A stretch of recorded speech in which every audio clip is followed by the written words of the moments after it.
Logging has been a major part of the West Coast historical legacy since the late 19th century, and the industry has contributed to the success and prosperity of many communities in Oregon, Washington State, and British Columbia.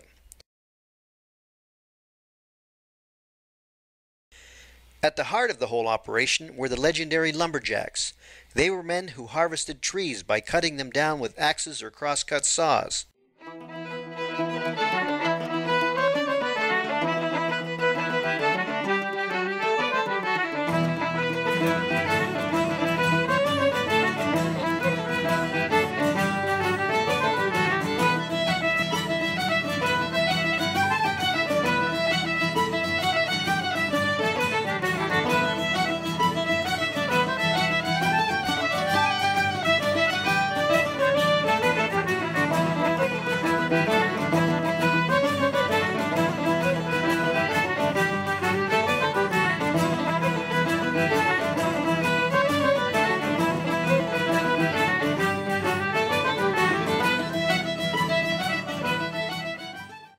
In those early years, before the arrival of modern equipment, logging was a physically demanding job that required a combination of brute strength, stamina, and technique.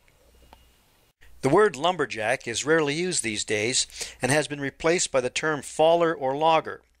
Although logging was usually an exclusive male domain, many women, known as lumberjills, worked in the industry during World War II when there was a shortage of manpower. The lumberjills depicted here worked in the Queen Charlotte Islands and took over all aspects of logging-related operations with considerable success.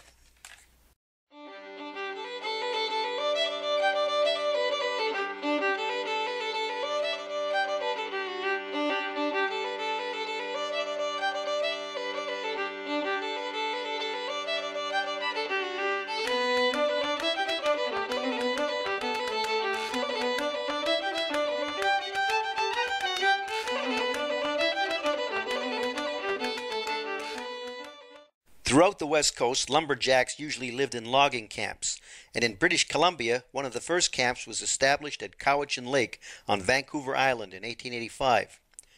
The camps consisted of bunkhouses for single men, and in some camps family houses were erected to accommodate men and their wives and children. Most camps had a cookhouse with a kitchen and dining hall, and a Queen's Palace, as it was called, for single female cookhouse workers. After a hard day's work in the forest, a comfortable camp, good food, and plenty of it, kept lumberjacks happy. Cooks were an important component in logging camps, and first-rate cooks could attract and keep the best workers.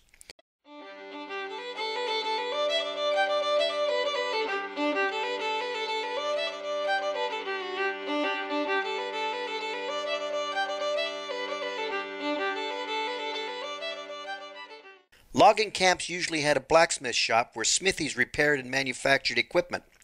Some of the most important employees in the camp were the saw filers. These skilled tradesmen made sure lumberjacks started work every morning with well-tuned equipment.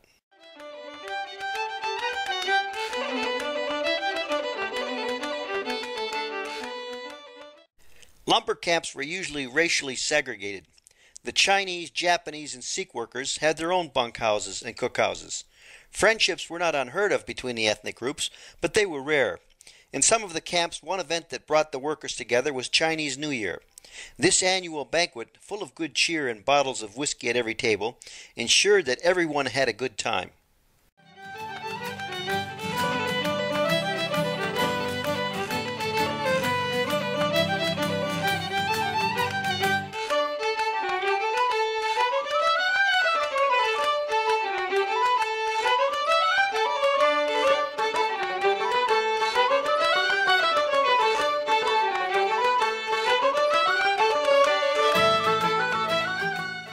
Unlike coal mining camps and factory communities, logging camps were not permanent fixtures.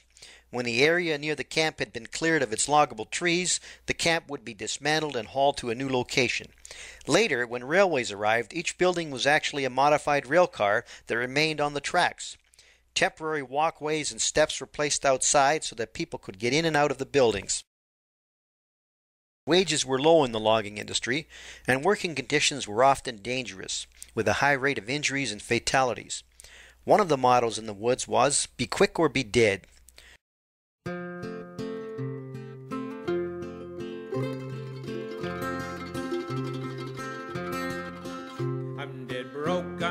broke, so I've nothing to lose. I've the wide world before me to live where I choose. I'm at home in the wild woods wherever I be. Though dead broke, skedaddler is free.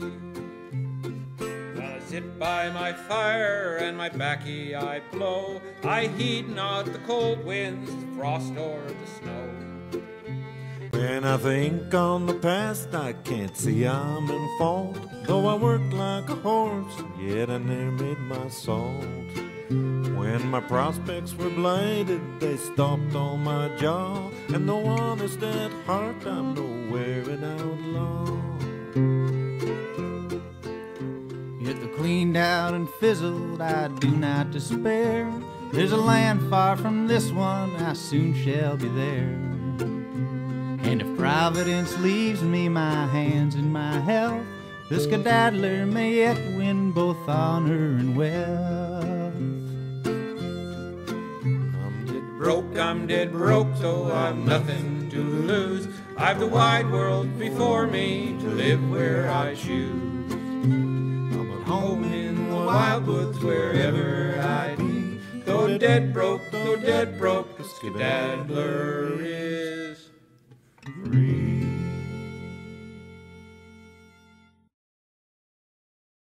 Logging had a unique division of labor and was based on the various tasks each person in the operation was required to perform. The faller's job was to cut the tree down and control where it fell. Once it was down, the bucker cut the tree into sections. The faller and the bucker used two different types of saws, especially designed for each operation. In order to stay supported higher up on the tree where it was easier to cut, the fallers used springboards, which also gave them extra leverage because they moved up and down with the weight of their bodies. Fallers cut notches into the base of trees and attached boards on which they would perch. Fallers often worked in pairs. An experienced pair could fall a 3-foot tree in 15 minutes and a 9-foot Douglas fir in 4 hours. It was the faller who usually yelled out "timber" after a tree was cut and came crashing to the forest floor. Fallers and buckers usually attached a bottle filled with kerosene to the tree they were cutting. The kerosene acted as a lubricant to ensure the saw passed through the wood smoothly without getting stuck. Each night the saws would be taken to the filers in the camp, who would sharpen them. Loggers were often superstitious and would only take their saw to a favorite filer. In the late 19th century, logging technology was in its infancy, and the industry was dependent on ground lead yarding. This was a slow process whereby logs were dragged horizontally out of the forest on skid roads by draft animals like horses or oxen.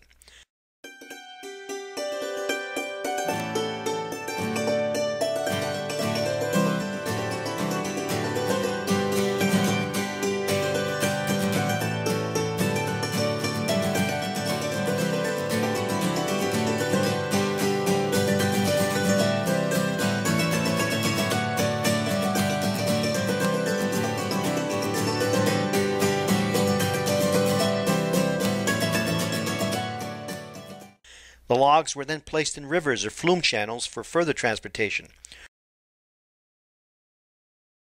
Horse-driven logging wheels were also used to raise logs off the ground so they could be more easily moved and were less prone to jamming. The constraints of this process typically limited logging to the vicinity of usable waterways. One of the biggest breakthroughs in the logging industry was the arrival of steam donkeys. They were used to haul logs by means of a series of steel cables wound around spools on the donkey decks.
Steam donkeys were the first form of mechanization and soon became standard equipment in most logging operations on the West Coast.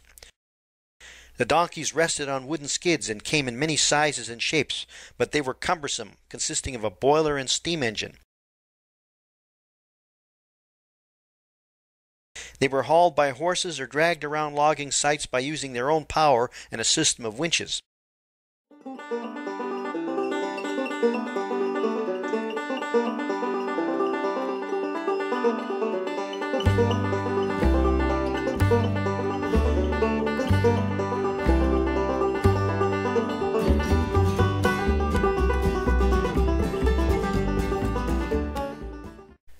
Some steam donkeys, called walking Dudleys, were used for unloading logs, and they were propelled on wheels and traveled on rails.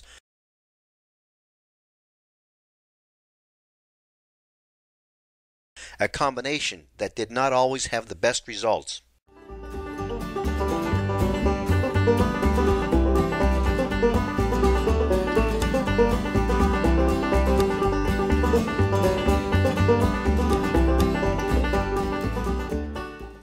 Once the trees around rivers were harvested, railroads were used to reach further into logging sites. Eventually, railroads became the principal method for transporting logs. Steam donkeys were stationed by the tracks, and they reached out with long winch lines to drag the logs to the landing, where they were loaded onto rail cars.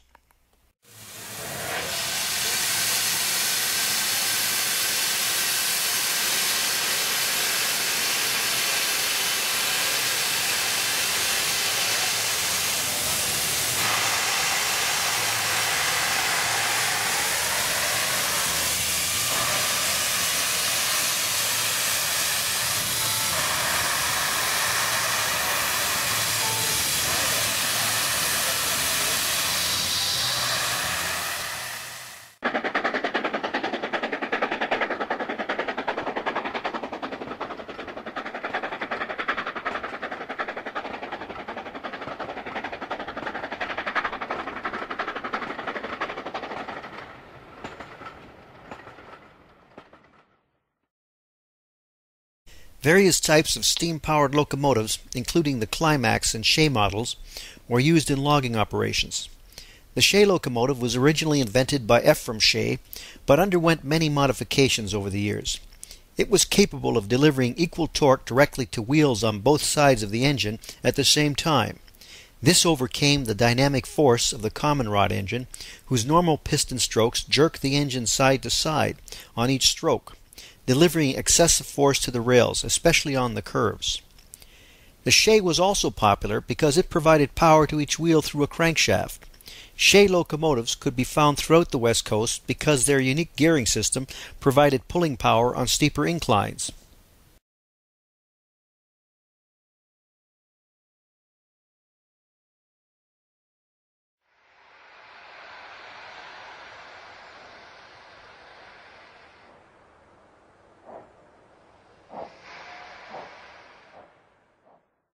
Safety was not always a priority during many logging operations. Besides the inherent dangers of felling trees, railway mishaps were not uncommon, with boiler explosions and derailments being the main culprits. In general, logging was one of the most dangerous undertakings both in the forests and on the rails, claiming thousands annually and injuring untold more.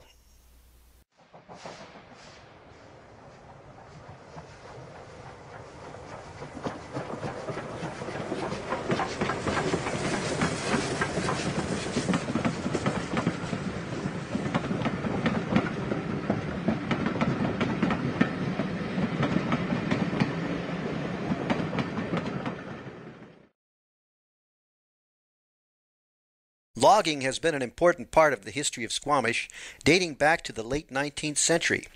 Early settlers in the Squamish Valley, like Charles Schoonover and Harry Judd, logged to clear the land and used the wood for buildings and fences. The traditional log cabin was one of the mainstays throughout the area during this early period.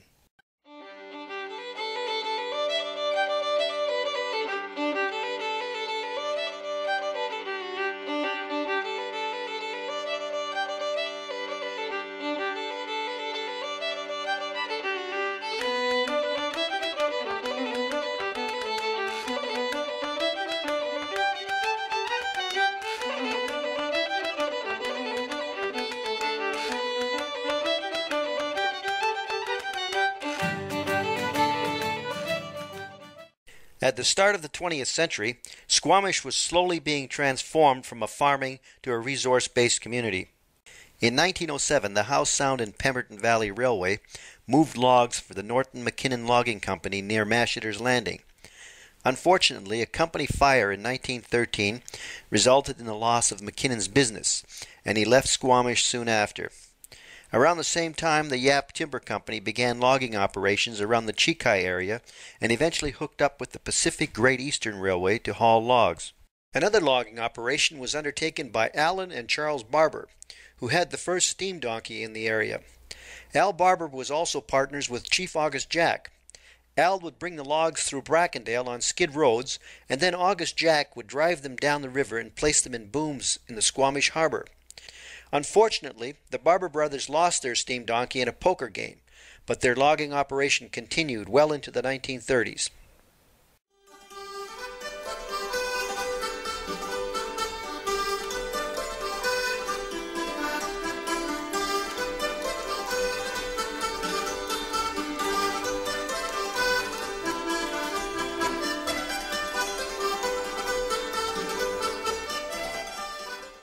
Eventually, large-scale logging got underway with the arrival of railroads. In 1912, the Pacific Great Eastern Railway began construction of a railroad from Squamish to Pemberton, which was completed a year later. To attract investors, they started calling the downtown area of Squamish Newport.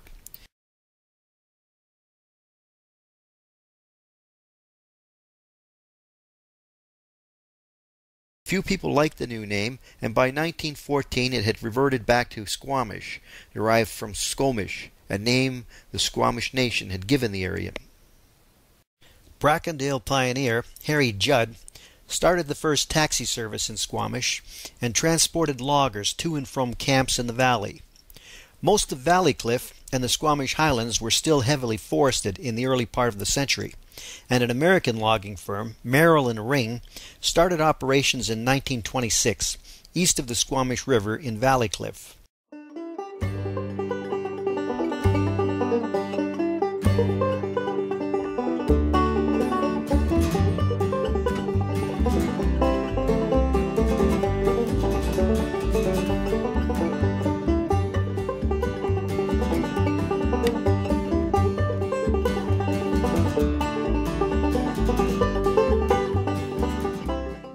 With a steam engine salvaged from Norton McKinnon's company, Merrill and Ring continued laying down track from what is now the log dump south of the Squamish Reserve to Valleycliff and across the Mamquam River. The company then expanded their lines, accessing Edith Lake and Cat Lake, which is so named because Merrill and Ring brought in a Caterpillar tractor to log around the lake.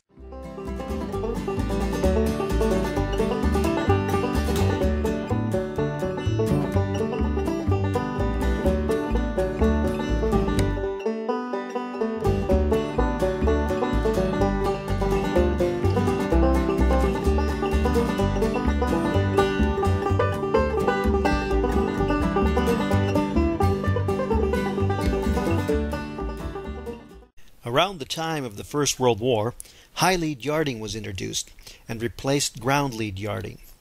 High-lead yarding was a major breakthrough because now cut logs were raised and transported to a landing by cables suspended from spar trees. The cables were powered by steam donkeys. With the logs partially or completely raised, it was much easier to move them out of the forest.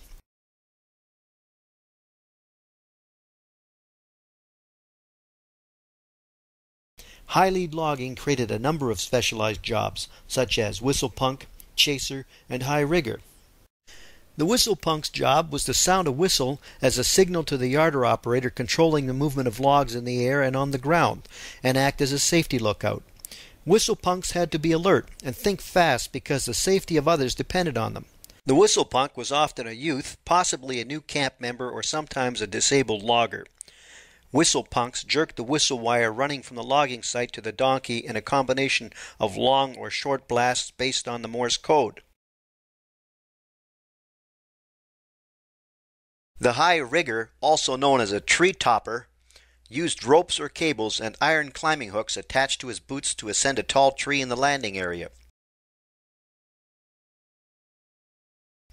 He would climb the tree, chopping off limbs as he ascended, chop off the top of the tree, and then attach pulleys and rigging so the tree could be used to transport logs into the landing.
Choker setters attached steel cables to the logs so they could be hauled to the landing by the yarder.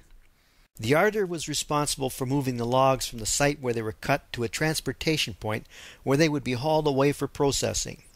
Once the logs were at the landing, the chasers removed the cables and readied the wood for loading. Choker setters and chasers were often entry-level positions on logging crews.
With the arrival of high-lead yarding, spar trees were essential to the operation, so if a spar tree was not readily available, one would be raised where it was needed. This spar tree raising took place during the 1940s on the west side of the Squamish River in Brackendale.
By the end of the 1930s, the limitations of railway logging were becoming more evident. Not only were tracks expensive to build, but they could only access gentle forest slopes. With the arrival of the internal combustion engine, logging became more mechanized. Tractors with cat tracks could reach deeper into the forest by cutting new roads, and they could haul logs from previously inaccessible sites.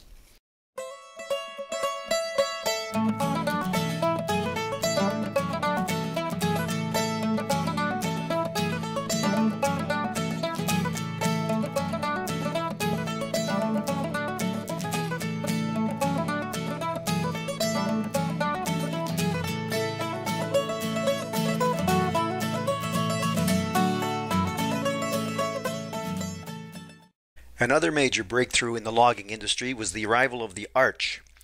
Many styles and shapes of arches have been used to assist in moving logs. The tracked arch shown here is a classic, though arches with rubber tires were often used with smaller bulldozers. The arch provided two distinct benefits. First, by raising the logs, they could be freed from hang-ups and obstacles, like stumps for example, that might be in the way. Secondly, logs drag a lot easier if they are partially lifted off the ground. Trucks with rubber tires eventually eliminated the need for railways at logging sites. One of the major legacies of the logging industry are the roads which opened up new terrain around existing communities. Many have been incorporated into the road systems throughout the West Coast. In the late 1930s and throughout the 40s, especially after the Second World War, logging was becoming the main economic engine in Squamish. In order to expand their business and open new, steeper areas to harvesting, Merrill and Ring introduced truck logging at the south end of Brome Lake. The company left Squamish in 1940, but by then many of the workers remained and joined new logging companies. Among the other logging companies operating in Squamish during the 40s and 50s were Empire Mills, Squamish Mills, Chris Nygaard, and CRB Logging. In 1944, Dennis DeBeck and his partner John Brunson set up a sawmill at the southwest end of Brome Lake, and by 1950 they had moved the operation to Alice Lake. House Sound Timber was also active around Brome Lake. As the demand for timber resources increased worldwide, large firms like Macmillan Bloedel and Empire Mills, which eventually became Interfor, began to log the Ashlew, Elaho, and Upper Squamish valleys.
Falling trees was hard work and time-consuming, so various machines were devised to make the process easier, like this steam-powered saw,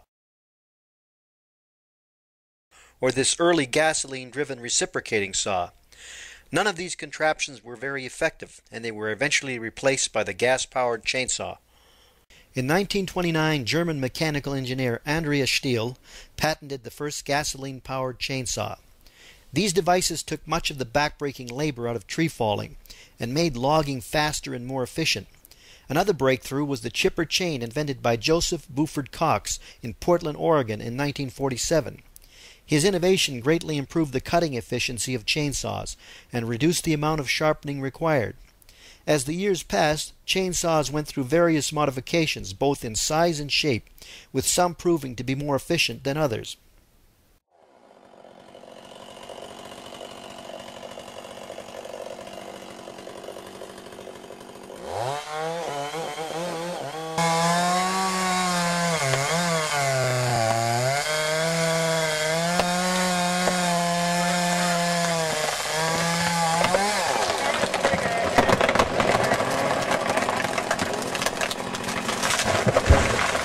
In the 1950s, rail and highway links from Squamish to the lower mainland were constructed, giving the community access to new markets. By the 1960s and 70s, the forestry industry in Squamish was booming, and there was a ready supply of jobs for local residents like Al Harry.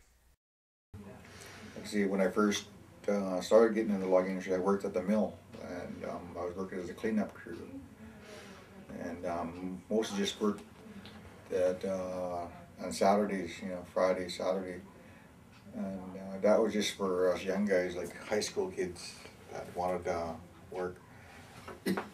And but after that, then I went to work in, it's part of the logging industry, but it was on the booming ground. I was right on the water. My dad got me that job.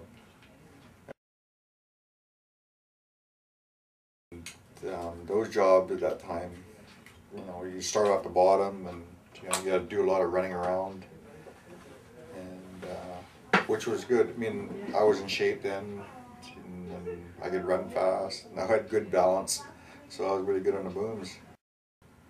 We almost got killed a couple of times, or falling trees, and jackknives and branches coming down off of the trees. Come close a couple of times. And I got hit by a log right in the head, here across the eye here. I got about 19 stitches inside my eye and 17 outside my eye. And I remember that part. I got hit by a log that was behind a skidder. It wasn't my fault too. I guess it was my fault because I was in the wrong place, wrong time. But I had my share of injuries. Jobs in them days, they were a dime a dozen. You could finish one job, and somebody will come and ask you to go work for them. If you were good at what you did, jobs always found you. And I had no problem of getting work anywhere. Other companies would come and ask me if I wanted to work for them. And I worked for CRB, Mac and Low, Weldwood. Who was that? Hal Ray. I worked. Well, it wasn't in one. I'd go work at another one, and the money was good. Up to the day that I got hurt in logging, on the booms, and I was doing a job that it wasn't even my job. I was working on a dryland sort, and I was just hired to work on the booms, but I was trying to help everybody out, and I ended up getting hurt. And that was the end of my logging career, working on the booms, or when I got hurt. Although falling operations were carried out on dry land, from the very earliest times to the present, logging remains a marine-dependent industry. Rivers, lakes, or larger bodies of water are never far away. One ready source of timber lies below the water, where large quantities of pre-cut logs, known as deadheads, can be retrieved. Trees that have been submerged by flooding also await harvest. Lake and river water is often too cold and too deficient in oxygen for decay organisms to survive. Some underwater logs were sunk or otherwise lost during log drives on rivers, but the majority came from forests submerged during the building of dams. In British Columbia, about 20 million trees are underwater.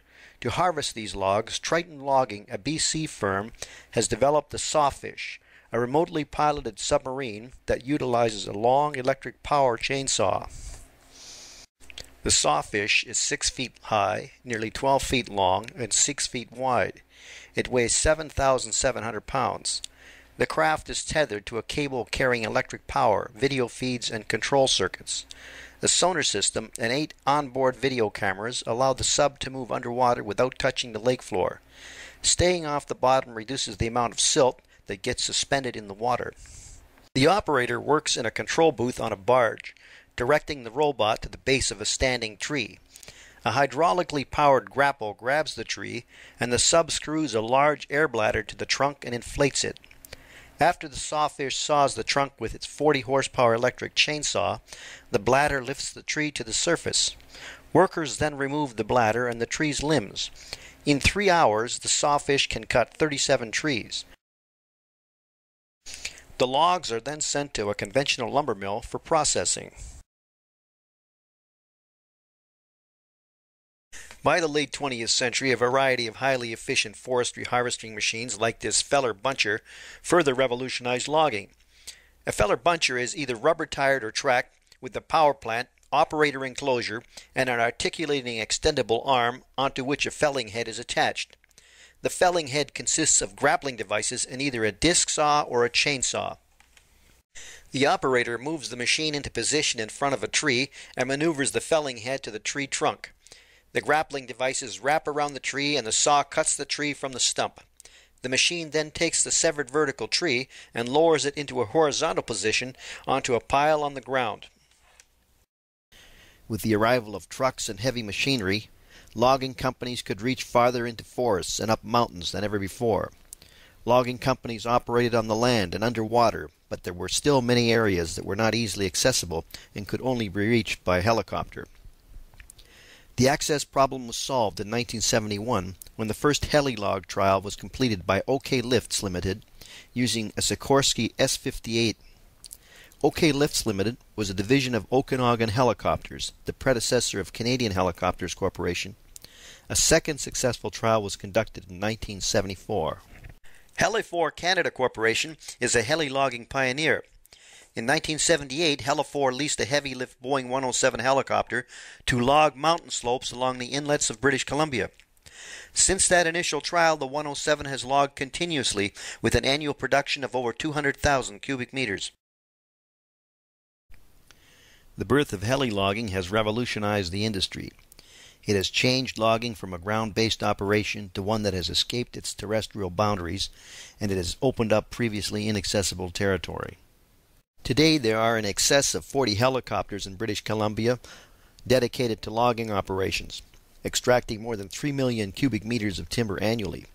Helicopter logging is being used increasingly as a response to the growing environmental controversy relating to traditional logging methods. On a helicopter site, the timber is fallen in the conventional manner, but instead of being transported to the landing with a log skidder or a yarder, the logs are hooked to a skyhook hanging beneath the helicopter and flown to the landing. This minimizes ground disturbance.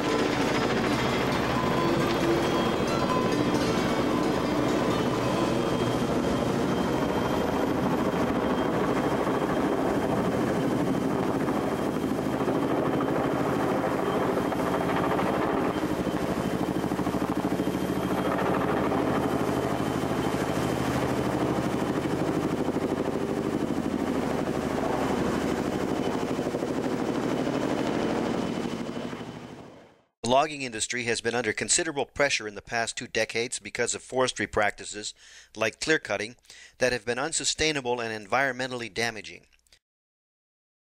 Various organizations and individuals have been actively involved in changing how the industry operates, with a greater emphasis being placed on treating forests as a renewable resource. Steve Miles is one of the principals of CRB Logging, which has been active in the Pemberton-Squamish corridor since 1954 and is one of the few remaining forestry companies still operating in the Squamish area.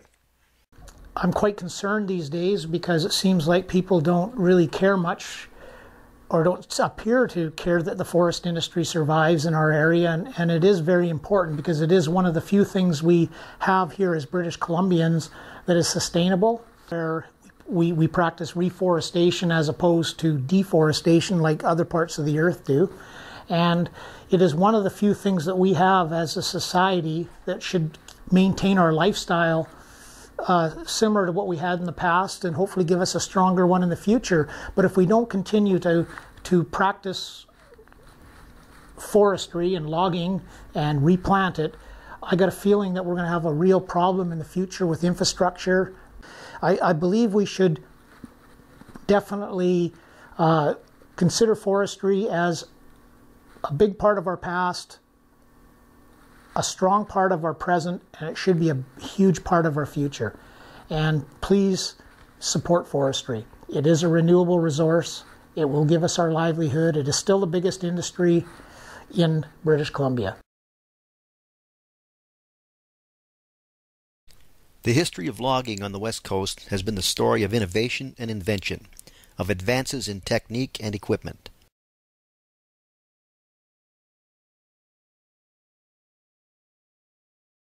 The industry has sustained many small communities throughout the Pacific Northwest and British Columbia.